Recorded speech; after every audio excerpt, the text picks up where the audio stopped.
अस्सलाम वालेकुम गाइस। तो आज हम डिस्कस करने वाले हैं एक मेरा नॉनसेंस सा ख्वाब।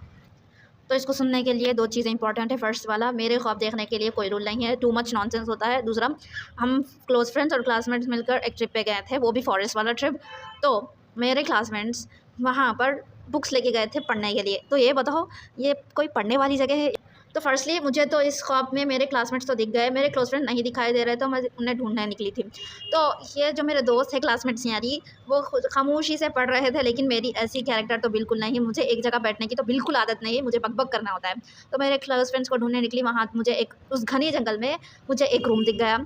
तो मैं उसमें देखने के लिए गई थी। तो जैसे मैं दरवाज़ा खोलने लगी, मुझे ऐसी आवाज़ें आने लगी। तो उस रूम में देखा मैंने मेरे क्लोज फ्रेंड्स को लेटे हुए बुक पढ़ रहे हैं।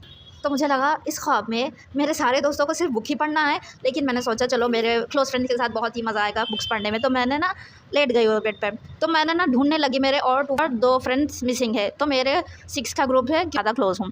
तो मैंने देखा उस रूम में एक एसी है, एक बेड है और ना एक अलमीरा है।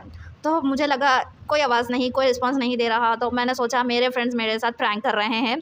तो ऑफ कोर्स मैंने सोचा अगर ये प्रैंक कर रहे हैं तो मैं उन पर रिवर्स कर देती हूँ, मैं कुछ रिस्पॉन्स नहीं दूँगी। जब ना मैं उस बेड पर लेटी हुई थी, तो मुझे ना कुछ मूव होने के वॉइसेस आ रहे थे। तो ये लोग कुछ रिस्पॉन्स नहीं दे रहे हैं, तो मैंने सोचा ये पक्का मुझ पर प्रैंक्स कर रहे हैं, लेकिन इनको मैं रिवर्स कर दूँगी।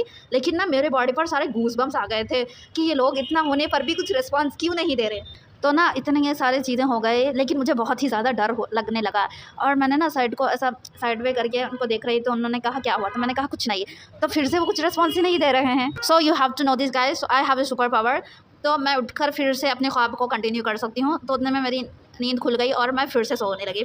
सोने के बाद मैं उस ख्वाब को कंटिन्यू करने लगी। मेरे ख्वाब में मैंने देखने लगी कि मैं चिल्ला रही हूँ, मैं चीखने लगी हूँ, क्योंकि ये रिस्पॉन्स ही नहीं कर रहे हैं। इतनी सारी आवाज़ें आ रही है, ये लोग बुक पढ़ रहे हैं। ये कौन सी सिचुएशन है गाइस, जो एक फ्रेंड डरी हुई है और ये बुक्स पढ़ रही है। तो उतने में ना मेरे ब्रेन ने ना एक सिग्नल पहुँचाया, उठो फ़ातिमा, तुम्हें लेट हो रहा है क्योंकि तुम्हें बर्तन धोने हैं।